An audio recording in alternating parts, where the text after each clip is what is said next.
ਪੰਜਾਬ ਵਿੱਚ ਵਿਗੜਦੀ ਕਾਨੂੰਨ ਵਿਵਸਥਾ ਤੇ ਹਾਈ ਕੋਰਟ ਨੇ ਪੰਜਾਬ ਸਰਕਾਰ ਨੂੰ ਪਾਈ ਝਾੜ। ਪੰਜਾਬ ਸਕੂਲ ਐਜੂਕੇਸ਼ਨ ਬੋਰਡ ਵੱਲੋਂ ਹਿੰਦੀ ਤੇ ਅੰਗਰੇਜ਼ੀ ਭਾਸ਼ਾ ਦੀਆਂ ਕਿਤਾਬਾਂ ਵਿੱਚ ਵੱਡੀ ਤਬਦੀਲੀ। SGPC ਵੱਲੋਂ ਪੰਜਾਬ ਸਰਕਾਰ ਤੇ ਧਾਰਮਿਕ ਮਾਮਲਿਆਂ ਵਿੱਚ ਦਖਲ ਦੇਣ ਦਾ ਇਲਜ਼ਾਮ।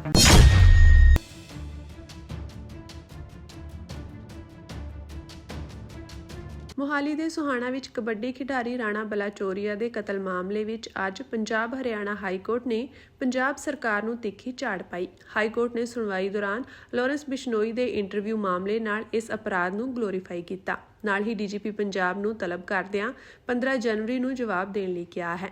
ਹਾਈ ਕੋਰਟ ਨੇ ਝਾੜ ਪਾਉਂਦਿਆਂ ਕਿਹਾ ਕਿ ਅਸੀਂ ਪਹਿਲਾਂ ਸਰਕਾਰ ਨੂੰ ਇਸ ਤੇ ਰੋਕ ਲਗਾਉਣ ਦੀ ਅਪੀਲ ਕੀਤੀ ਸੀ, ਪਰ ਇਸ ਦੇ ਬਾਵਜੂਦ ਸੋਹਾਣਾ ਵਿੱਚ ਕਬੱਡੀ ਖਿਡਾਰੀ ਅਤੇ ਪ੍ਰਮੋਟਰ ਰਾਣਾ ਬਲਾਚੋਰੀਆ ਦਾ ਜਨਤਕ ਤੌਰ ਤੇ ਕਤਲ ਕਰ ਦਿੱਤਾ ਗਿਆ। ਮਾਮਲੇ ਵਿੱਚ ਸਰਕਾਰ ਵੱਲੋਂ ਜਾਂਚ ਮੁਹਾਲੀ ਦੇ SP ਇਨਵੈਸਟੀਗੇਸ਼ਨ ਸੌਰਵ ਜਿੰਦਲ ਨੇ ਹਲਫਨਾਮਾ ਦਾਖਲ ਕੀਤਾ, ਜਿਸ ਵਿੱਚ ਦੱਸਿਆ ਗਿਆ ਕਿ ਕਤਲ ਸ਼ਾਮ 5:55 ਤੇ ਹੋਇਆ ਤੇ ਲਗਭਗ 900 ਤੋਂ 1000 ਲੋਕ ਮੌਜੂਦ ਸਨ। ਹਾਈ ਕੋਰਟ ਨੇ ਪੁੱਛਿਆ ਕਿ ਕੀ CCTV ਕੈਮਰੇ ਲਗਾਏ ਗਏ ਸਨ, ਤਾਂ ਸਰਕਾਰ ਨੇ ਕਿਹਾ ਕਿ 10 ਹਥਿਆਰਬੰਦ ਪੁਲਿਸ ਕਰਮਚਾਰੀ ਮੌਜੂਦ ਸਨ। ਹਾਈ ਕੋਰਟ ਨੇ ਪੁੱਛਿਆ ਕਿ ਕੀ ਗੋਲੀਬਾਰੀ ਕਰਨ ਵਾਲਿਆਂ ਦੀ ਪਛਾਣ ਕੀਤੀ ਗਈ ਹੈ।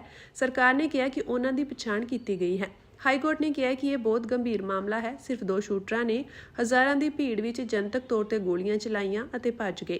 ਇਹ ਪੂਰੇ ਰਾਜ ਵਿੱਚ ਕਾਨੂੰਨ ਵਿਵਸਥਾ ਦੀ ਸਥਿਤੀ ਤੇ ਸਵਾਲ ਖੜੇ ਕਰਦਾ ਹੈ ਕਿ ਹਲਫਨਾਮਾ ਅਜਿਹੀਆਂ ਸਥਿਤੀਆਂ ਤੋਂ ਬਚਾ ਸਕਦਾ ਹੈ। ਅਜੇ ਤੱਕ ਇਸ ਦੇ ਸਾਰੇ ਸ਼ੂਟਰ ਗ੍ਰਿਫਤਾਰ ਨਹੀਂ ਕੀਤੇ ਗਏ ਹਨ। ਇਸ ਤੇ ਸਰਕਾਰ ਕੀ ਜਵਾਬ ਦੇਵੇਗੀ? ਇਸ ਮਾਮਲੇ ਵਿੱਚ ਹਾਈ ਕੋਰਟ ਦੀ ਸਹਾਇਤਾ ਕਰ ਰਹੀ ਵਕੀਲ ਤਨੂਵੇਦੀ ਨੇ ਕਿਹਾ ਕਿ ਇਹ ਉਦੋਂ ਤੱਕ ਨਹੀਂ ਰੁਕੇਗਾ ਜਦੋਂ ਤੱਕ ਗੈਂਗਸਟਰਾਂ ਅਤੇ ਪੁਲਿਸ ਵਿਚਕਾਰ ਗੱਠਜੋੜ ਨਹੀਂ ਟੁੱਟ ਜਾਂਦਾ। ਹਾਈ ਕੋਰਟ ਨੇ ਪੁੱਛਿਆ ਕਿ ਪੰਜਾਬ ਵਿੱਚ ਗੈਂਗਸਟਰ ਇੰਨੇ ਸਰਗਰਮ ਕਿਉਂ ਹਨ ਅਤੇ ਹਰਿਆਣਾ ਬਾਰੇ ਉਨੀ ਖਬਰਾਂ ਕਿਉਂ ਨਹੀਂ ਹਨ ਜਿੰਨੀਆਂ ਪੰਜਾਬ ਬਾਰੇ ਹਨ। ਲਗਭਗ 1 ਸਾਲ ਪਹਿਲਾਂ ਅਸੀਂ ਸਰਕਾਰ ਨੂੰ ਸੰਗਠਿਤ ਅਪਰਾਧ, ਜਬਰੀ ਵਸੂਲੀ ਅਤੇ ਟਾਰਗੇਟ ਕਿਲਿੰਗ ਨੂੰ ਰੋਕਣ ਲਈ ਚੁੱਕੇ ਗਏ ਕਦਮਾਂ ਬਾਰੇ ਜਾਣਕਾਰੀ ਪ੍ਰਦਾਨ ਕਰਨ ਦਾ ਹੁਕਮ ਦਿੱਤਾ ਸੀ, ਪਰ ਹੁਣ 15 ਦਸੰਬਰ ਨੂੰ ਕਬੱਡੀ ਪ੍ਰਮੋਟਰ ਅਤੇ ਟੀਮ ਆਰਗੇਨਾਈਜ਼ਰ ਰਾਣਾ ਬਲਾਚੋਰੀਆ ਦਾ ਸੋਹਾਣਾ ਸਟੇਡੀਅਮ ਵਿੱਚ ਲਗਭਗ 1000 ਲੋਕਾਂ ਦੀ ਮੌਜੂਦਗੀ ਵਿੱਚ ਕਤਲ ਕਰ ਦਿੱਤਾ ਗਿਆ ਸੀ। ਪੁਲਿਸ ਦੀ ਮੌਜੂਦਗੀ ਦੇ ਬਾਵਜੂਦ ਪੁਲਿਸ ਸ਼ੂਟਰਾਂ ਨੂੰ ਗ੍ਰਿਫਤਾਰ ਕਰਨ ਵਿੱਚ ਅਸਮਰੱਥ ਸੀ। ਹਾਈ ਕੋਰਟ ਨੇ ਕਿਹਾ ਕਿ ਟਾਰਗੇਟ ਕਿਲਿੰਗ ਦੇ ਅਜਿਹੇ ਕਈ ਹੋਰ ਮਾਮਲੇ ਸਾਹਮਣੇ ਆਏ ਹਨ। ਇਹ ਸੂਬੇ ਵਿੱਚ ਕਾਨੂੰਨ ਵਿਵਸਥਾ ਦੀ ਸਥਿਤੀ ਬਾਰੇ ਗੰਭੀਰ ਸਵਾਲ ਖੜੇ ਕਰਦਾ ਹੈ। ਬੈਂਚ ਜਸਟਿਸ ਅਨੁਪਿੰਦਰ ਸਿੰਘ ਗਰੇਵਾਲ ਅਤੇ ਜਸਟਿਸ ਦੀਪਕ ਮਨਚੰਦ ਦਾ ਬੈਂਚ ਨੇ ਕਿਹਾ ਕਿ ਪੰਜਾਬ ਦੇ DGP ਨੂੰ ਇਸ ਸਵਾਲ ਦਾ ਜਵਾਬ ਦੇਣ ਲਈ ਮਾਮਲੇ ਦੀ ਅਗਲੀ ਸੁਣਵਾਈ ਤੇ ਨਿੱਜੀ ਤੌਰ ਤੇ ਹਾਈ ਕੋਰਟ ਵਿੱਚ ਪੇਸ਼ ਹੋਣਾ ਚਾਹੀਦਾ ਹੈ। DGP ਨੂੰ ਦੱਸਣਾ ਚਾਹੀਦਾ ਹੈ ਕਿ ਉਸ ਦਿਨ ਡਿਊਟੀ ਤੇ ਕਿਹੜੇ ਸੁਰੱਖਿਆ ਪ੍ਰਬੰਧ ਸਨ ਅਤੇ ਅਜਿਹੀਆਂ ਘਟਨਾਵਾਂ ਨੂੰ ਰੋਕਣ ਅਤੇ ਦੋਸ਼ੀਆਂ ਨੂੰ ਗ੍ਰਿਫਤਾਰ ਕਰਨ ਲਈ ਕੀ ਕਦਮ ਚੁੱਕੇ ਜਾ ਰਹੇ ਹਨ। ਅਜਿਹੇ ਕਈ ਖੇਡ ਸਮਾਗਮ ਬਿਨਾਂ ਸੁਰੱਖਿਆ ਪ੍ਰਬੰਧਾਂ ਦੇ ਕਰਵਾਏ ਗਏ ਹਨ। ਇਸ ਤੇ ਵੀ ਜਵਾਬ ਦਿੱਤਾ ਜਾਣਾ ਚਾਹੀਦਾ ਹੈ। ਹਾਈ ਕੋਰਟ ਨੇ ਕਿਹਾ ਕਿ ਅਸੀਂ ਪੰਜਾਬ ਦੇ ਹਰ ਨਾਗਰਿਕ ਦੀ ਸੁਰੱਖਿਆ ਬਾਰੇ ਚਿੰਤਤ ਹਾਂ ਅਤੇ ਸਰਕਾਰ ਨੂੰ ਵੀ ਉਹਨਾਂ ਦੀ ਸੁਰੱਖਿਆ ਬਾਰੇ ਚਿੰਤਤ ਹੋਣਾ ਚਾਹੀਦਾ ਹੈ।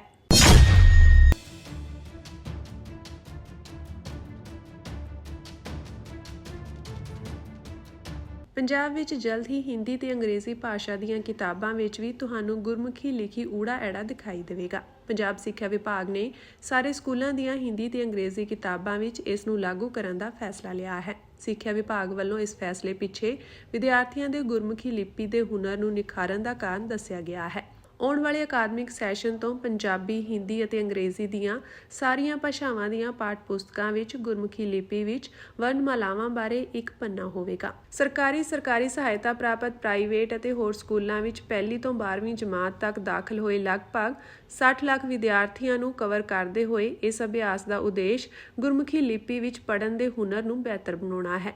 ਇਸ ਸਾਲ ਦੀ ਪ੍ਰਥਮ ਸਿੱਖਿਆ ਦੀ ਸਾਲਾਨਾ ਸਥਿਤੀ ਦੀ ਰਿਪੋਰਟ ਵਿੱਚ ਇਹ ਪਾਇਆ ਗਿਆ ਹੈ ਕਿ ਸਰਕਾਰੀ ਅਤੇ ਪ੍ਰਾਈਵੇਟ ਸਕੂਲਾਂ ਦੋਵਾਂ ਦੇ ਤੀਜੀ ਜਮਾਤ ਦੇ ਲਗਭਗ 15% ਵਿਦਿਆਰਥੀ ਗੁਰਮੁਖੀ ਲਿਪੀ ਵਿੱਚ ਵਰਣਮਾਲਾ ਪੜ੍ਹ ਸਕਦੇ ਸਨ, ਪਰ ਸ਼ਬਦ ਨਹੀਂ, ਅਤੇ 4.6% ਵਿਦਿਆਰਥੀ ਪੰਜਾਬੀ ਅੱਖਰ ਵੀ ਨਹੀਂ ਪੜ੍ਹ ਸਕਦੇ ਸਨ। ਪੇਂਡੂ ਪੰਜਾਬ ਵਿੱਚ ਬੱਚਿਆਂ ਦੇ ਸਿੱਖਣ ਪੱਧਰਾਂ ਬਾਰੇ ਕੀਤੇ ਗਏ ਸਰਵੇਖਣ ਤੋਂ ਪਤਾ ਲੱਗਿਆ ਹੈ ਕਿ ਤੀਜੀ ਜਮਾਤ ਦੇ 28% ਵਿਦਿਆਰਥੀ ਪਹਿਲੀ ਜਮਾਤ ਦੇ ਪਾਠ ਨੂੰ ਪੜ੍ਹ ਸਕਦੇ ਹਨ, ਜਦੋਂ ਕਿ ਉਹਨਾਂ ਵਿੱਚੋਂ ਸਿਰਫ 34% ਹੀ ਦੂਜੀ ਜਮਾਤ ਦੇ ਪਾਠ ਨੂੰ ਪੜ੍ਹ ਸਕਦੇ ਹਨ। ਇਹ ਵੀ ਖੁਲਾਸਾ ਹੋਇਆ ਹੈ ਕਿ ਪੰਜਾਬ ਦੇ ਸਰਕਾਰੀ ਸਕੂਲਾਂ ਵਿੱਚ ਤੀਜੀ ਤੋਂ 8ਵੀਂ ਜਮਾਤ ਤੱਕ ਪੜ੍ਹ ਰਹੇ ਹਰ 100 ਵਿਦਿਆਰਥੀਆਂ ਵਿੱਚੋਂ ਸਿਰਫ 47 ਵਿਦਿਆਰਥੀ ਆਪਣੀ ਮਾਤ ਭਾਸ਼ਾ ਪੰਜਾਬੀ ਵਿੱਚ ਪੂਰੀ ਕਹਾਣੀ ਪੜ੍ਹ ਸਕਦੇ ਸਨ। ਉਹਨਾਂ ਵਿੱਚੋਂ 21 ਇੱਕ ਪੈਰੇ ਤੱਕ ਪੜ੍ਹ ਸਕਦੇ ਸਨ, 17 ਇੱਕ ਵਾਕ ਪੜ੍ਹ ਸਕਦੇ ਸਨ, 9 ਸਿਰਫ ਸ਼ਬਦ ਪੜ੍ਹ ਸਕਦੇ ਸਨ, ਜਦੋਂ ਕਿ 9 ਹੋਰ ਮੁਸ਼ਕਿਲ ਨਾਲ ਹੀ ਅਜਿਹਾ ਕਰ ਸਕਦੇ ਸਨ ਅਤੇ 6 ਸਿਰਫ ਅੱਖਰਾਂ ਦੀ ਪਛਾਣ ਕਰ ਸਕਦੇ ਸਨ। ਵਿਭਾਗ ਦੇ ਅਧਿਕਾਰੀਆਂ ਨੇ ਕਿਹਾ ਕਿ ਵੱਖ-ਵੱਖ ਜਮਾਤਾਂ ਦੇ ਵਿਦਿਆਰਥੀਆਂ ਦੁਆਰਾ ਕੀਤੇ ਗਏ ਭਾਸ਼ਾਈ ਪੇਪਰਾਂ ਦਾ ਵਿਸ਼ਲੇਸ਼ਣ ਕਰਨ ਤੋਂ ਬਾਅਦ ਇਹ ਮਹਿਸੂਸ ਕੀਤਾ ਗਿਆ ਹੈ ਕਿ ਗੁਰਮੁਖੀ ਵਿੱਚ ਵਿਦਿਆਰਥੀਆਂ ਦੇ ਪੜ੍ਹਨ ਦੇ ਹੁਨਰ ਨੂੰ ਵਧਾਉਣ ਦੀ ਲੋੜ ਹੈ। ਪੰਜਾਬੀ ਭਾਸ਼ਾ ਦੀਆਂ ਪਾਠ ਪੁਸਤਕਾਂ ਵਿੱਚ ਗੁਰਮੁਖੀ ਵਰਣਮਾਲਾ ਨੂੰ ਪ੍ਰਸਤਾਵਨਾ ਤੋਂ ਪਹਿਲਾਂ ਅਤੇ ਪਾਠ ਪੁਸਤਕਾਂ ਦੇ ਪਿੱਛੇ ਛਾਪਿਆ ਜਾਵੇਗਾ। ਹਿੰਦੀ ਅਤੇ ਅੰਗਰੇਜ਼ੀ ਪਾਠ ਪੁਸਤਕਾਂ ਲਈ ਗੁਰਮੁਖੀ ਵਰਣਮਾਲਾ ਸੰਬੰਧਿਤ ਭਾਸ਼ਾ ਦੇ ਵਰਣਮਾਲਾ ਦੇ ਹੇਠਾਂ ਛਾਪਿਆ ਜਾਵੇਗਾ। ਪੰਜਾਬ ਸਕੂਲ ਐਜੂਕੇਸ਼ਨ ਦੇ ਚੇਅਰਮੈਨ ਡਾਕਟਰ ਅਮਰਪਾਲ ਸਿੰਘ ਨੇ ਕਿਹਾ ਕਿ ਇਸ ਦਾ ਉਦੇਸ਼ ਵਿਦਿਆਰਥੀਆਂ ਦਾ ਧਿਆਨ ਆਪਣੇ ਵੱਲ ਖਿੱਚਣਾ ਸੀ। ਹਰ ਵਾਰ ਜਦੋਂ ਪਾਠ ਪੁਸਤਕਾਂ ਖੋਲ੍ਹਦੇ ਸਨ, ਆਉਣ ਵਾਲੇ ਅਕਾਦਮਿਕ ਸੈਸ਼ਨ 2026-27 ਦੀਆਂ ਭਾਸ਼ਾ ਪਾਠ ਪੁਸਤਕਾਂ ਵਿੱਚ ਇਹ ਵਾਧੂ ਵਿਸ਼ੇਸ਼ਤਾ ਹੋਵੇਗੀ। ਅਕਾਲ ਤਖ਼ਤ ਸਾਹਿਬ ਤੋਂ ਬਾਹਰ ਜਾ ਕੇ ਸ਼੍ਰੋਮਣੀ ਗੁਰਦੁਆਰਾ ਪ੍ਰਬੰਧਕ ਕਮੇਟੀ ਨਾ ਕੋਈ ਬਿਆਨ ਦੇਣ ਦੀ ਪਾਬੰਦ ਆ ਤੇ ਨਾ ਕਿਸੇ ਤਫਤੀਸ਼ ਦੇ ਸ਼ਾਮਲ ਹੋਣ ਦੀ, ਨਾ ਕਿ ਸਿੱਟ ਸਾਹਮਣੇ ਸ਼ਾਮਲ ਹੋਣ ਦੀ ਪਾਬੰਦ ਆ। ਇਸ ਕਰਕੇ ਸਾਡੇ ਲਈ ਸ੍ਰੀ ਅਕਾਲ ਤਖ਼ਤ ਸਾਹਿਬ ਤੋਂ ਉੱਪਰ ਆ ਜੀ। ਜੇ ਉਹਨਾਂ ਦੀ ਬਣਾਈ ਕਮੇਟੀ ਵੱਲੋਂ 328 ਸਰੂਪਾਂ ਦੀ ਜਿਹੜੀ ਆ ਉਹ ਆਇਆ ਸਾਹਮਣੇ ਤੇ ਉਹਦੇ ਸੰਬੰਧ ਵਿੱਚ ਬਣਦੀ ਕਾਰਵਾਈ ਸ਼੍ਰੋਮਣੀ ਗੁਰਦੁਆਰਾ ਪ੍ਰਬੰਧਕ ਕਮੇਟੀ ਵੱਲੋਂ ਕੀਤੀ ਜਾ ਚੁੱਕੀ ਆ ਕਿ ਇਹ ਨਾ ਤਾਂ ਕੋਈ ਸ੍ਰੀ ਗੁਰੂ ਗ੍ਰੰਥ ਸਾਹਿਬ ਦੀ ਚੋਰੀ ਹੋਈ ਆ, ਨਾ ਕਿਸੇ ਤਰ੍ਹਾਂ ਦੀ ਬੇਅਦਬੀ ਹੈ। ਇਹ ਕੇਵਲ ਫੰਡਾਂ ਦੀ ਹੇਰਾਫੇਰੀ ਜਿਹੜੇ ਮਹਿਕਮਾਨਾ ਤੌਰ ਤੇ ਕੁਝ ਜਿਹੜੇ ਸੰਬੰਧਿਤ ਡਿਊਟੀ ਦੇ ਅਧਿਕਾਰੀ ਸਨ ਉਹਨਾਂ ਵੱਲੋਂ ਕੀਤੀ ਗਈ ਹੈ, ਜਿਹਦੇ ਕਰਕੇ ਇਹ ਸਾਰਾ ਉਥਲ ਪੁਥਲ ਹੋਇਆ ਤੇ 328 ਸਰੂਪਾਂ ਦਾ ਜਿਹੜਾ ਕੋਈ ਹਿਸਾਬ ਕਿਤਾਬ ਇਹ ਨਹੀਂ ਪ੍ਰਾਪਤ ਢੰਗ ਨਾਲ ਅਧਿਕਾਰੀ ਦੇ ਸਕੇ। ਪਰ ਜਿਹੜੀ ਆ ਸਿੱਟ ਬਣਾਈ ਗਈ ਆ ਇਹ ਸਿਰਫ ਤੇ ਸਿਰਫ ਸ਼੍ਰੋਮਣੀ ਗੁਰਦੁਆਰਾ ਪ੍ਰਬੰਧਕ ਕਮੇਟੀ ਨੂੰ ਨਿਸ਼ਾਨੇ ਤੇ ਲੈਣ ਲਈ ਬਣਾਈ ਗਈ ਆ। ਸ਼੍ਰੀ ਗੁਰੂ ਗ੍ਰੰਥ ਸਾਹਿਬ ਜੀ ਨਾਲ ਸੰਬੰਧਿਤ ਮਾਮਲੇ ਵਿੱਚ ਪੰਜਾਬ ਸਰਕਾਰ ਵੱਲੋਂ ਕੀਤੀ ਜਾ ਰਹੀ ਸਿਆਸਤ ਸ਼੍ਰੀ ਅਕਾਲ ਤਖ਼ਤ ਸਾਹਿਬ ਨੂੰ ਚੁਣੌਤੀ ਹੈ, ਜਿਸ ਨੂੰ ਸਿੱਖ ਪੰਥ ਕਦੇ ਵੀ ਪ੍ਰਵਾਨ ਨਹੀਂ ਕਰੇਗਾ। ਇਹ ਪ੍ਰਗਟਾਵਾ ਸ਼੍ਰੋਮਣੀ ਕਮੇਟੀ ਦੇ ਮੈਂਬਰ ਭਾਈ ਰਜਿੰਦਰ ਸਿੰਘ ਮਹਿਤਾ, ਐਡਵੋਕੇਟ ਭਗਵੰਤ ਸਿੰਘ ਸਿਆਲਕਾ, ਸੁਰਜੀਤ ਸਿੰਘ ਭੀਟੇਵਾੜ ਅਤੇ ਅਮਰਜੀਤ ਸਿੰਘ ਭਲਾਈਪੁਰ ਨੇ ਜਾਰੀ ਇੱਕ ਬਿਆਨ ਵਿੱਚ ਕੀਤਾ। ਮੈਂਬਰ ਸਹਿਬਾਨ ਨੇ ਕਿਹਾ ਕਿ ਇਸ ਮਾਮਲੇ ਦੀ ਪੜਤਾਲ ਸ਼੍ਰੀ ਅਕਾਲ ਤਖ਼ਤ ਸਾਹਿਬ ਵੱਲੋਂ ਬਣਾਈ ਜਾਂਚ ਕਮੇਟੀ ਨੇ ਕੀਤੀ ਸੀ ਅਤੇ ਸ਼੍ਰੀ ਅਕਾਲ ਤਖ਼ਤ ਸਾਹਿਬ ਦੇ ਆਦੇਸ਼ ਅਨੁਸਾਰ ਸ਼੍ਰੋਮਣੀ ਕਮੇਟੀ ਦੀ ਅੰਤਰਿਮ ਕਮੇਟੀ ਨੇ ਡਾਕਟਰ ਈਸ਼ਰ ਸਿੰਘ ਦੀ ਰਿਪੋਰਟ ਅਨੁਸਾਰ ਕਾਰਵਾਈ ਕੀਤੀ ਹੈ। ਉਨ੍ਹਾਂ ਕਿਹਾ ਕਿ ਉਸ ਵੇਲੇ ਕੁਝ ਸਿੱਖ ਵਿਦਵਾਨਾਂ ਅਤੇ ਸੰਗਤਾਂ ਨੇ ਸ਼੍ਰੋਮਣੀ ਕਮੇਟੀ ਕੋਲ ਪਹੁੰਚ ਕੀਤੀ ਸੀ ਕਿ ਇਹ ਮਾਮਲਾ ਸ਼੍ਰੀ ਗੁਰੂ ਗ੍ਰੰਥ ਸਾਹਿਬ ਜੀ ਨਾਲ ਜੁੜਿਆ ਹੋਇਆ ਹੈ, ਇਸ ਲਈ ਇਸ ਬਾਰੇ ਕੋਈ ਵੀ ਪੁਲਿਸ ਕਾਰਵਾਈ ਨਾ ਕੀਤੀ ਜਾਵੇ, ਸਗੋਂ ਸ਼੍ਰੋਮਣੀ ਕਮੇਟੀ ਆਪਣੇ ਤੌਰ ਤੇ ਕਾਰਵਾਈ ਕਰੇ। ਉਨ੍ਹਾਂ ਕਿਹਾ ਕਿ ਡਾਕਟਰ ਈਸ਼ਰ ਸਿੰਘ ਦੀ ਜਾਂਚ ਰਿਪੋਰਟ ਵਿੱਚ ਇਹ ਸਪਸ਼ਟ ਹੈ ਕਿ ਇਹ ਮਾਮਲਾ ਕੁਝ ਮੁਲਾਜ਼ਮਾਂ ਵੱਲੋਂ ਕੀਤੀ ਪੈਸਿਆਂ ਦੀ ਹੇਰਾਫੇਰੀ ਅਤੇ ਅਣਗਹਿਲੀ ਦਾ ਹੈ। ਇਸ ਨੂੰ ਸਰੂਪ ਗੁੰਮ ਹੋਣ ਅਤੇ ਬੇਅਦਬੀ ਵਜੋਂ ਪ੍ਰਚਾਰ ਕੇ ਸੰਗਤਾਂ ਨੂੰ ਗੁੰਮਰਾਹ ਨਹੀਂ ਕਰਨਾ ਚਾਹੀਦਾ। ਉਨ੍ਹਾਂ ਕਿਹਾ ਕਿ ਉਸ ਵੇਲੇ ਕਾਂਗਰਸ ਪਾਰਟੀ ਦੀ ਸਰਕਾਰ ਸੀ ਅਤੇ ਉਹਨਾਂ ਵੱਲੋਂ ਸਿਆਸੀ ਮੁਫਾਦਾਂ ਲਈ ਸ਼੍ਰੀ ਦਰਬਾਰ ਸਾਹਿਬ ਨੂੰ ਆਉਂਦੇ ਰਸਤੇ ਤੇ ਭਾਈ ਬਲਦੇਵ ਸਿੰਘ ਵਡਾਲਾ ਰਾਹੀਂ ਧਰਨਾ ਲਗਾਇਆ ਗਿਆ ਸੀ। ਹੁਣ ਆਮ ਆਦਮੀ ਪਾਰਟੀ ਨਾਲ ਸੰਬੰਧਿਤ ਪੰਜਾਬ ਵਿਧਾਨ ਸਭਾ ਦੇ ਸਪੀਕਰ, ਮੰਤਰੀ ਅਤੇ ਵਿਧਾਇਕਾਂ ਵੱਲੋਂ ਇਸ ਧਰਨੇ ਵਿੱਚ ਪਹੁੰਚ ਕੇ ਆਪਣੇ ਸਿਆਸੀ ਲਾਹੇ ਲਈ ਪੁਲਿਸ ਨੂੰ FIR ਦਰਜ ਕਰਨ ਲਈ ਕਹਿਣਾ ਸ਼੍ਰੀ ਅਕਾਲ ਤਖ਼ਤ ਸਾਹਿਬ ਨੂੰ ਸਿੱਧੀ ਚੁਣੌਤੀ ਹੈ। ਸ਼੍ਰੋਮਣੀ ਕਮੇਟੀ ਮੈਂਬਰਾਂ ਨੇ ਕਿਹਾ ਕਿ ਮੌਜੂਦਾ ਪੰਜਾਬ ਸਰਕਾਰ ਬੁਰੀ ਤਰ੍ਹਾਂ ਫੇਲ ਹੋ ਚੁੱਕੀ ਹੈ ਅਤੇ ਆਪਣੀ ਨਾਕਾਮੀਆਂ ਨੂੰ ਛੁਪਾਉਣ ਲਈ ਸਿੱਖ ਭਾਵਨਾਵਾਂ ਨਾਲ ਖੇਡਣ ਤੋਂ ਗੁਰੇਜ਼ ਨਹੀਂ ਕਰ ਰਹੀ।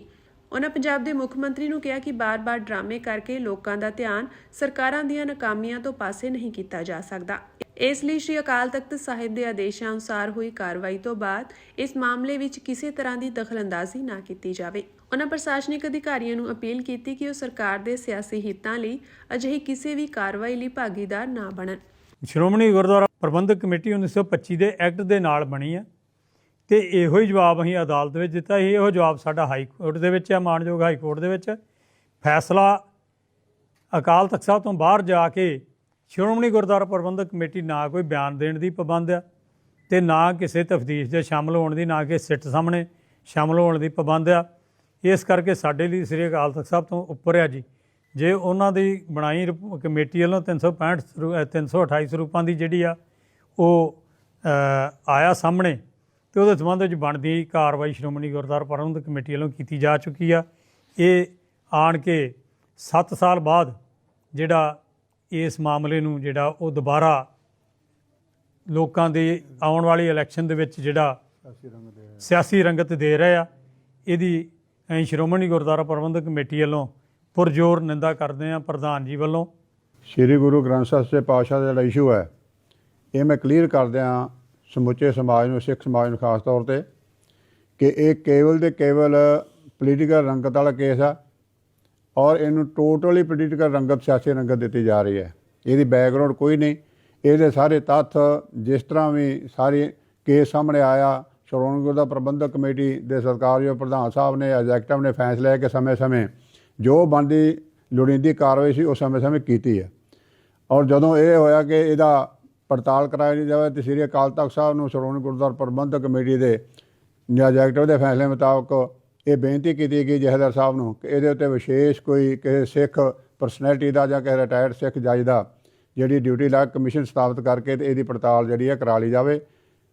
ਬੇਨਤੀ ਨੂੰ ਸਵੀਕਾਰ ਕਰਦਿਆਂ ਉਸ ਸਮੇਂ ਜਥੇਦਾਰ ਸਾਹਿਬ ਨੇ ਕਮੇਟੀ ਬਣਾਈ ਔਰ ਜਿਹਦਾ ਜ਼ਿਕਰ ਸਿਆਲਕਾ ਸਾਹਿਬ ਨੇ ਕੀਤਾ, ਉਹਦੀ ਡਿਟੇਲ ਜਿਹੜੀ ਹੈ ਡਾਕਟਰ ਈਸ਼ਰ ਸਿੰਘ ਜਿਹੜੇ ਹੈਡ ਸਨ ਉਸ ਕਮਿਸ਼ਨ ਦੇ, ਉਹਨਾਂ ਨੇ ਡਿਟੇਲ ਇਨਕੁਆਇਰੀ ਕੀਤੀ ਬੜਾ ਲੰਬਾ ਸਮਾਂ ਸ੍ਰੀ ਅਕਾਲ ਤਖਤ ਸਾਹਿਬ ਤੇ ਦਫ਼ਤਰ ਬੈਠ ਕੇ, ਔਰ ਜਿਨ੍ਹਾਂ ਦੇ ਵੀ ਨਾਂ ਇਹ ਸਾਰੇ ਸਿਲਸਿਲੇ 'ਚ ਆਏ, ਚਾਹੇ ਅਧਿਕਾਰੀ ਸੀ ਦੂਸਰੇ ਸੀ, ਸਾਰਿਆਂ ਦੇ ਕੋਲੋਂ ਬਕਾਰਾ ਪੁੱਛ ਪੜਤਾਲ ਹੋਈ, ਉਹਨਾਂ ਨੇ ਆਪਣੀ ਜੱਜਮੈਂਟ ਦਿੱਤੀ।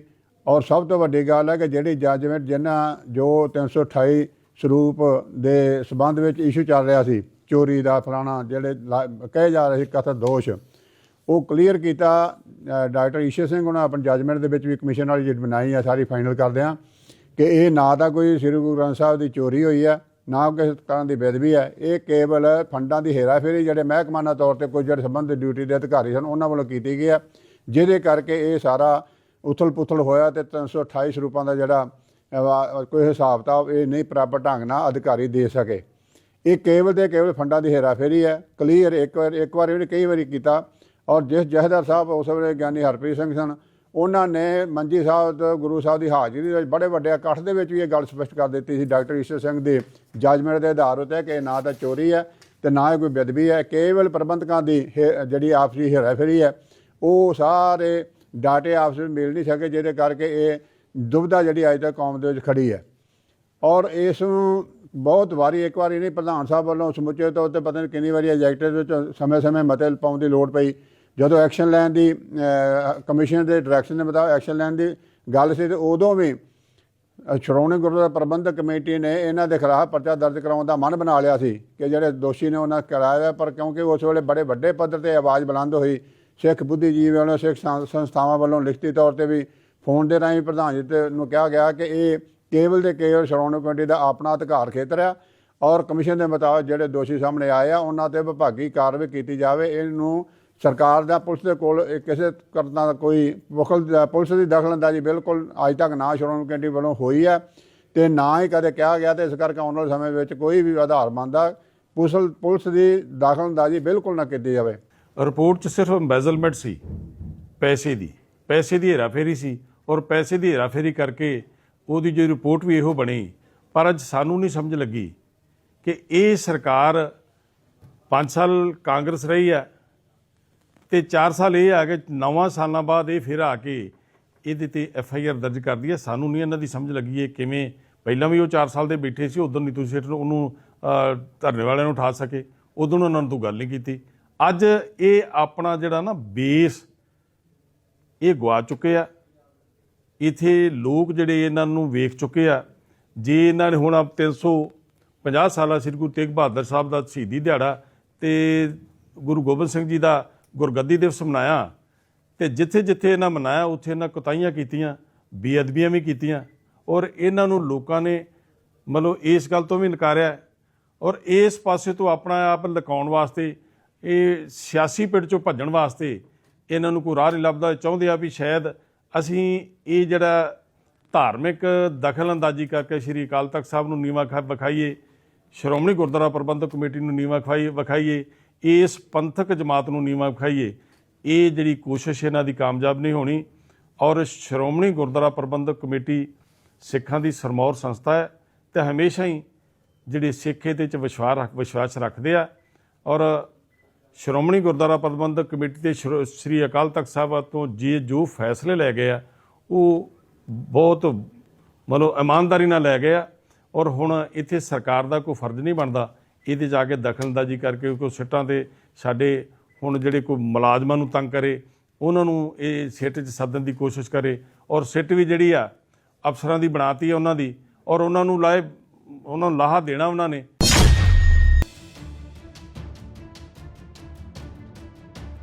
ਅਮਰੀਕਾ ਦੀ ਡੋਨਾਲਡ ਟਰੰਪ ਸਰਕਾਰ ਨੇ H-1B ਵੀਜ਼ਾ ਲਈ ਰੈਂਡਮ ਲੋਟਰੀ ਸਿਸਟਮ ਨੂੰ ਖਤਮ ਕਰ ਦਿੱਤਾ ਹੈ। ਇੱਕ ਵੱਡੇ ਬਦਲਾਅ ਵਿੱਚ ਅਮਰੀਕੀ ਸਰਕਾਰ ਨੇ ਫੈਸਲਾ ਕੀਤਾ ਹੈ ਕਿ ਦੇਸ਼ ਵਿੱਚ ਸਭ ਤੋਂ ਵੱਧ ਮੰਗੇ ਜਾਣ ਵਾਲੇ ਵਰਕ ਵੀਜ਼ਾ ਵਿੱਚੋਂ ਇੱਕ ਦਾ ਫੈਸਲਾ ਹੁਣ ਮੌਕੇ ਦੇ ਆਧਾਰ ਤੇ ਨਹੀਂ ਸਗੋਂ ਤਨਖਾਹ ਅਤੇ ਹੁਨਰ ਦੇ ਆਧਾਰ ਤੇ ਕੀਤਾ ਜਾਵੇਗਾ।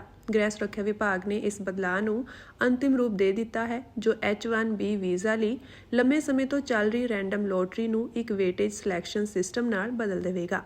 ਇਸ ਬਦਲਾਅ ਦੇ ਤਹਿਤ ਵੀਜ਼ਾ ਲਈ ਉੱਚ ਤਨਖਾਹਾਂ ਅਤੇ ਵਧੇਰੇ ਹੁਨਰਮੰਦ ਬਿਨੈਕਾਰਾਂ ਨੂੰ ਤਰਜੀਹ ਦਿੱਤੀ ਜਾਵੇਗੀ। ਡਿਪਾਰਟਮੈਂਟ ਆਫ ਹੋਮਲੈਂਡ ਸਿਕਿਉਰਿਟੀ ਨੇ ਕਿਹਾ ਕਿ ਇਸ ਬਦਲਾਅ ਦਾ ਉਦੇਸ਼ ਸਿਸਟਮ ਦੀ ਦੁਰਵਰਤੋਂ ਨੂੰ ਰੋਕਣਾ ਅਤੇ ਅਮਰੀਕੀ ਕਾਮਿਆਂ ਲਈ ਬਿਹਤਰ ਸੁਰੱਖਿਆ ਪ੍ਰਦਾਨ ਕਰਨਾ ਹੈ। ਰਿਪੋਰਟ ਦੇ ਅਨੁਸਾਰ ਨਵਾਂ ਨਿਯਮ 27 ਫਰਵਰੀ 2026 ਤੋਂ ਲਾਗੂ ਹੋਵੇਗਾ ਅਤੇ ਵਿੱਤੀ ਸਾਲ 2027 ਦੇ H-1B ਕੈਪ ਰਜਿਸਟ੍ਰੇਸ਼ਨ ਸੀਜ਼ਨ ਤੇ ਲਾਗੂ ਹੋਵੇਗਾ। 2027 ਵਿੱਚ 1 ਅਕਤੂਬਰ ਤੋਂ ਸ਼ੁਰੂ ਹੋਣ ਵਾਲੀਆਂ ਨੌਕਰੀਆਂ ਲਈ ਰਜਿਸਟ੍ਰੇਸ਼ਨ ਮਾਰਚ 2026 ਵਿੱਚ ਸ਼ੁਰੂ ਹੋਣ ਦੀ ਉਮੀਦ ਹੈ। ਹਾਲਾਂਕਿ ਹਰ ਸਾਲ ਜਾਰੀ ਕੀਤੇ ਜਾਣ ਵਾਲੇ H-1B ਵੀਜ਼ਿਆਂ ਦੀ ਗਿਣਤੀ ਵਿੱਚ ਕੋਈ ਬਦਲਾਅ ਨਹੀਂ ਆਇਆ ਹੈ। ਨਿਯਮਿਤ ਕੋਟਾ 65,000 ਤੱਕ ਸੀਮਿਤ ਰਹੇਗਾ।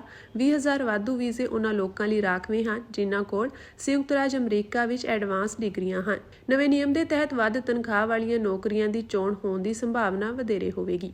ਘੱਟ ਤਨਖਾਹ ਵਾਲੀਆਂ ਨੌਕਰੀਆਂ ਅਜੇ ਵੀ ਯੋਗ ਹੋਣਗੀਆਂ, ਪਰ ਉਹਨਾਂ ਦੇ ਚੁਣੇ ਜਾਣ ਦੀ ਸੰਭਾਵਨਾ ਘੱਟ ਹੋਵੇਗੀ। ਇਸ ਬਦਲਾਅ ਦਾ ਭਾਰਤੀ ਬਿਨੈਕਾਰਾਂ ਤੇ ਵੱਡਾ ਪ੍ਰਭਾਵ ਪਵੇਗਾ, ਜੋ ਹਰ ਸਾਲ H-1B ਵੀਜ਼ਾ ਪ੍ਰਾਪਤ ਕਰਨ ਵਾਲੇ ਸਭ ਤੋਂ ਵੱਧ ਲੋਕ ਹਨ। ਇਹ ਬਦਲਾਅ ਅਜਿਹੇ ਸਮੇਂ ਆਇਆ ਹੈ ਜਦੋਂ ਟਰੰਪ ਪ੍ਰਸ਼ਾਸਨ ਰੁਜ਼ਗਾਰ ਆਧਾਰਿਤ ਵੀਜ਼ਾ ਲਈ ਨਿਯਮਾਂ ਨੂੰ ਸਖਤ ਕਰਨ ਦੀਆਂ ਕੋਸ਼ਿਸ਼ਾਂ ਵਧਾ ਰਿਹਾ ਹੈ। ਇੰਡੀਅਨ ਪ੍ਰੀਮੀਅਰ ਲੀਗ ਦੇ ਸਾਬਕਾ ਚੇਅਰਮੈਨ ਲਲਿਤ ਮੋਦੀ ਅਤੇ ਭਗੌੜੇ ਕਾਰੋਬਾਰੀ ਵਿਜੇ ਮਾਲੀਆ ਇੱਕ ਵਾਰ ਫਿਰ ਸੋਸ਼ਲ ਮੀਡੀਆ ਤੇ ਇੱਕ ਵੀਡੀਓ ਸਾਹਮਣੇ ਆਉਣ ਤੋਂ ਬਾਅਦ ਸੁਰਖੀਆਂ ਵਿੱਚ ਆ ਗਏ ਹਨ। ਇਹ ਵੀਡੀਓ ਇੱਕ ਪਾਰਟੀ ਦਾ ਹੈ ਜਿੱਥੇ ਲਲਿਤ ਮੋਦੀ ਅਤੇ ਵਿਜੇ ਮਾਲੀਆ ਇਕੱਠੇ ਆਨੰਦ ਮਾਣਦੇ ਦਿਖਾਈ ਦੇ ਰਹੇ ਹਨ।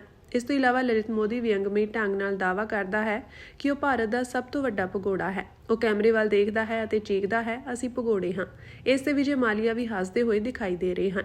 ਇਹ ਵੀਡੀਓ ਲਲਿਤ ਮੋਦੀ ਨੇ ਆਪਣੇ ਇੰਸਟਾਗ੍ਰਾਮ ਅਕਾਊਂਟ ਤੇ ਸਾਂਝਾ ਕੀਤਾ ਸੀ। ਲਲਿਤ ਮੋਦੀ ਦੁਆਰਾ ਸ਼ੇਅਰ ਕੀਤੇ ਜਾਣ ਤੋਂ ਬਾਅਦ ਵੀਡੀਓ ਵਾਇਰਲ ਹੋ ਗਿਆ। ਲਲਿਤ ਮੋਦੀ ਨੇ ਲਿਖਿਆ ਕਿ ਆਓ ਭਾਰਤ ਵਿੱਚ ਦੁਬਾਰਾ ਇੰਟਰਨੈਟ ਤੇ ਧੂਮ ਮਚਾ ਦਈਏ। ਮੇਰੇ ਦੋਸਤ ਵਿਜੇ ਮਾਲੀਆ ਨੂੰ ਜਨਮ ਦਿਨ ਮੁਬਾਰਕ। ਇਹ ਵੀਡੀਓ ਵਿਜੇ ਮਾਲੀਆ ਅਤੇ ਲਲਿਤ ਮੋਦੀ ਵਿਚਕਾਰ ਖਾਸ ਦੋਸਤੀ ਨੂੰ ਦਰਸਾਉਂਦਾ ਹੈ। ਵੀਡੀਓ ਵਿੱਚ ਦੋਵੇਂ ਕਾਰੋਬਾਰੀ ਵਿਜੇ ਮਾਲੀਆ ਦੇ ਜਨਮ ਦਿਨ ਦਾ ਜਸ਼ਨ ਮਨਾਉਣ ਲਈ ਰੱਖੀ ਗਈ ਇੱਕ ਪਾਰਟੀ ਵਿੱਚ ਦਿਖਾਈ ਦੇ ਰਹੇ ਹਨ।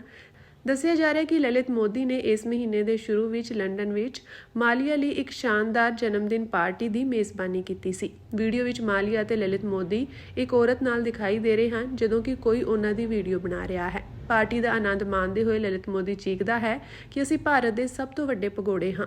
ਲਲਿਤ ਮੋਦੀ ਨੇ ਬਾਅਦ ਵਿੱਚ ਇੱਕ ਪੋਸਟ ਵਿੱਚ ਹਾਜ਼ਰੀਨ ਦਾ ਧੰਨਵਾਦ ਕੀਤਾ। ਮਾਲੀਆ ਨੂੰ ਆਪਣਾ ਦੋਸਤ ਕਿਹਾ ਅਤੇ ਜਸ਼ਨ ਵਿੱਚ ਸ਼ਾਮਿਲ ਹੋਣ ਲਈ ਸਾਰਿਆਂ ਦਾ ਧੰਨਵਾਦ ਕੀਤਾ। ਦੱਸ ਦਈਏ ਕਿ ਲਲਿਤ ਮੋਦੀ 2010 ਤੋਂ ਭਾਰਤ ਤੋਂ ਬਾਹਰ ਹੈ ਅਤੇ ਮਨੀ ਲਾਂਡਰਿੰਗ ਸਮੇਤ ਵਿੱਤੀ ਬੇਨਿਯਮੀਆਂ ਦੇ ਦੋਸ਼ਾਂ ਤੋਂ ਬਾਅਦ ਭਾਰਤ ਛੱਡ ਗਿਆ ਸੀ।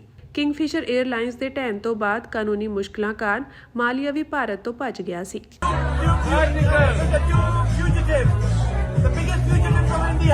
You know, you're lucky that we haven't brought that photograph with you hanging upside down in front of him yet. I asked it for it. We're gonna get it. I have it. You have it. Okay, perfect. That's what we're looking.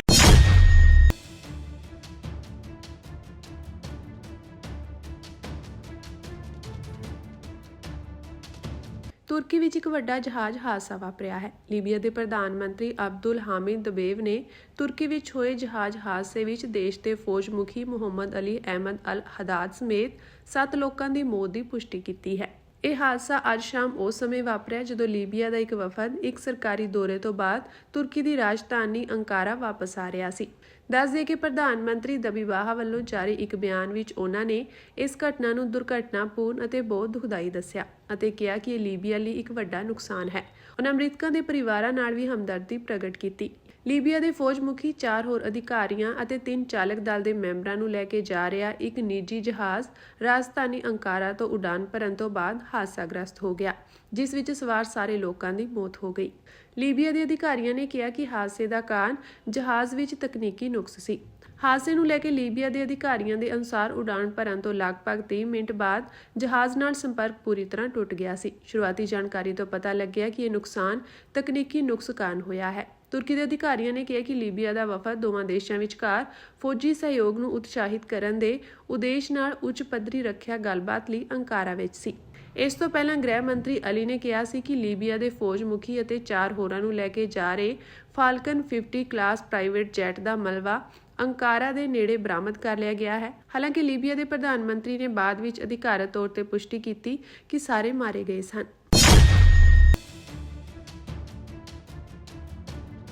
Rajasthan ਦੇ ਸ਼੍ਰੀ ਗੰਗਾਨਗਰ ਜ਼ਿਲ੍ਹੇ ਦੇ ਸਿੱਖਿਆ ਵਿਭਾਗ ਨੇ ਸਰਕਾਰੀ ਤੇ private ਸਕੂਲਾਂ ਨੂੰ ਚੇਤਾਵਨੀ ਦਿੱਤੀ ਹੈ ਕਿ ਉਹ ਕ੍ਰਿਸਮਸ ਦੌਰਾਨ ਬੱਚਿਆਂ ਨੂੰ ਸਾਂਟਾ ਕਲੌਸ ਵਾਂਗ ਕੱਪੜੇ ਪਾਉਣ ਲਈ ਮਜਬੂਰ ਨਾ ਕਰਨ। ਪੀਟੀਆਈ ਦੀ ਇੱਕ ਰਿਪੋਰਟ ਦੇ ਅਨੁਸਾਰ ਵਿਭਾਗ ਨੇ ਕਿਹਾ ਹੈ ਕਿ ਕਿਸੇ ਵੀ ਸਕੂਲ ਵਿਰੁੱਧ ਸਖਤ ਕਾਰਵਾਈ ਕੀਤੀ ਜਾਵੇਗੀ ਜੋ ਬੱਚਿਆਂ ਜਾਂ ਉਹਨਾਂ ਦੇ ਮਾਪਿਆਂ ਨੂੰ ਸਾਂਟਾ ਕਲੌਸ ਵਾਂਗ ਕੱਪੜੇ ਪਾਉਣ ਲਈ ਮਜਬੂਰ ਕਰਦਾ ਹੈ।